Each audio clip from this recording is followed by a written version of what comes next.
Adolf Hitler, born in Austria in 1889, rose to power as the leader of the National Socialist German Workers' Party, commonly known as the Nazi Party. His reign as Chancellor of Germany from 1933 to 1945 marked one of the darkest chapters in human history. Hitler's political ideology was rooted in extreme nationalism, racism, and anti-Semitism. He exploited the economic turmoil and social unrest in post-World War I Germany to ascend to power, promising to restore the nation's former glory. Once in power, Hitler pursued aggressive expansionist policies, seeking to establish a German empire through military conquest. His invasion of Poland in 1939 triggered the outbreak of World War II, leading to years of devastating conflict and loss of life. Under Hitler's leadership, the Nazi regime implemented systematic persecution and genocide targeting various groups, most notably Jews, but including Roma, disabled individuals, LGBTQ+ people, and political dissidents. The Holocaust, the systematic extermination of 6 million Jews, stands as one of the most horrific atrocities in human history. Hitler's totalitarian regime exerted control over all aspects of German society, stifling dissent and imposing strict censorship. Propaganda was used to glorify Hitler and the Nazi Party, while dissenting voices were silenced through imprisonment, exile, or execution. Despite his initial military successes, Hitler's megalomaniacal ambitions ultimately led to the downfall of the Third Reich. The Allied forces, comprised of the United States, Soviet Union, United Kingdom, and other nations, waged a relentless campaign against Nazi Germany, culminating in the unconditional surrender of German forces in 1945.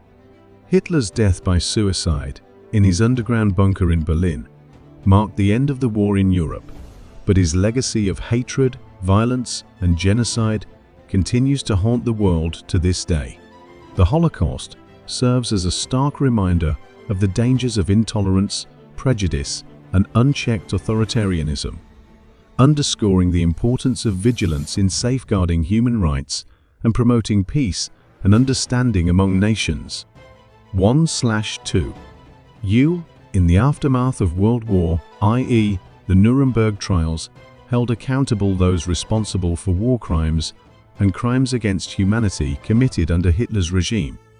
The trials established important legal precedents and emphasized the principle that individuals, regardless of their position of power, are accountable for their actions.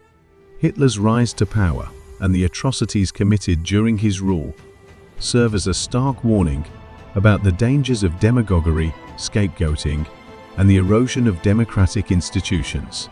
It highlights the importance of upholding democratic values, safeguarding human rights, and fostering tolerance and inclusivity in societies around the world. Despite efforts to eradicate the legacy of Hitler and the Nazi regime, neo-Nazi and white supremacist movements continue to exist, promoting hateful ideologies and posing a threat to global stability and security.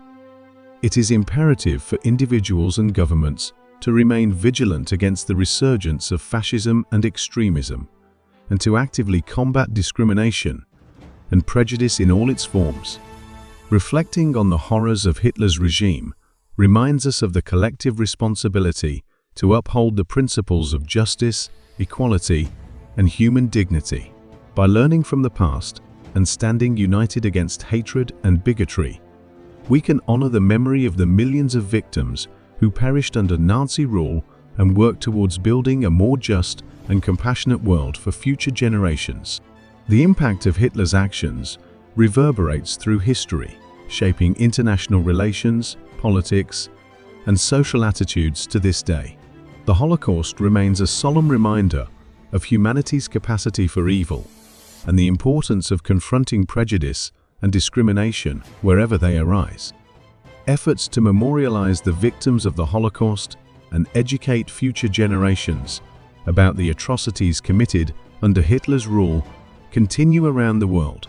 Holocaust memorials, museums, and educational programs serve as powerful reminders of the consequences of intolerance and indifference.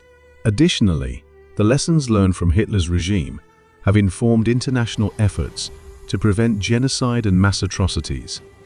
Institutions such as the United Nations and international human rights organizations work to promote peace, justice, and reconciliation in regions affected by conflict and persecution. While Adolf Hitler's reign of terror may be consigned to history, his legacy serves as a warning against complacency and apathy in the face of injustice. By confronting hatred and intolerance in all its forms and standing up for the rights of the vulnerable, we can honor the memory of Hitler's victims and strive to build a more compassionate and inclusive world for future generations.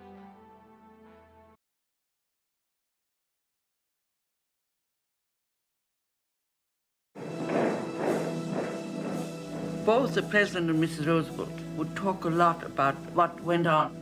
He would say, every time one gives in to Hitler, his ambitions become greater and he wants more. And I think the President felt that in the end, a war was unavoidable. But Roosevelt's hands had been tied by Congress and a cautious public. Desperate to do something, Roosevelt broadcast a personal appeal to Hitler, asking him to halt further aggression. In reply, Hitler ridiculed the powerless president with withering sarcasm.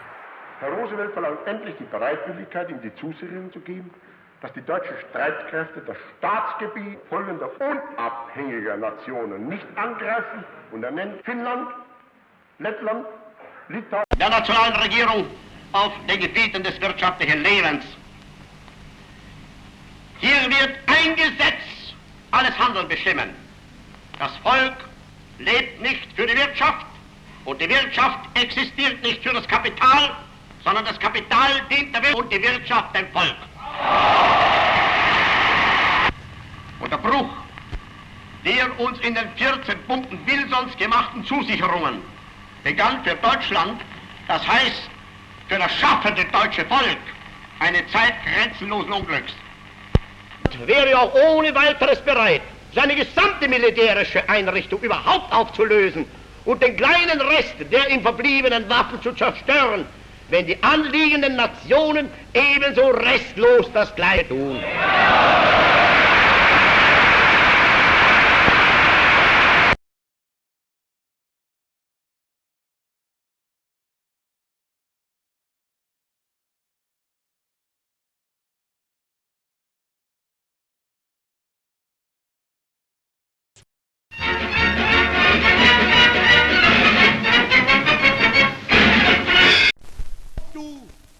Meine Arbeit für richtig hältst, ob du glaubst, dass ich fleißig gewesen bin, dass ich gearbeitet habe, dass ich mich in diesen Jahren für dich eingesetzt habe, dass ich anständig meine Zeit verwendet habe im Dienste meines Volkes. Gib du jetzt deine Stimme ab. Wenn ja, dann tritt für mich ein, so wie ich für dich eingetreten bin. Estland, Norwegen, Schweden, Dänemark, Niederlande, Belgien, Großbritannien, Irland, Frankreich, Portugal, Spanien, die Schweiz, Liechtenstein, Luxemburg, Polen, Ungarn, Rumänien, Jugoslawien, Russland, Bulgarien, Türkei, Irak, Arabien, Syrien, Palästina, Ägypten. In essence, he was being told by Hitler, you're not a player in this world political game. We don't count you for very much, and we know that you've got a big political headache. Your isolationists are not going to let you do anything. You have all these neutrality laws. If we go to war against Britain and France, you're not going to have a significant say in things. And it, I think, deepened his frustration. He knew it. He knew Hitler was right in that sense, at least for the moment.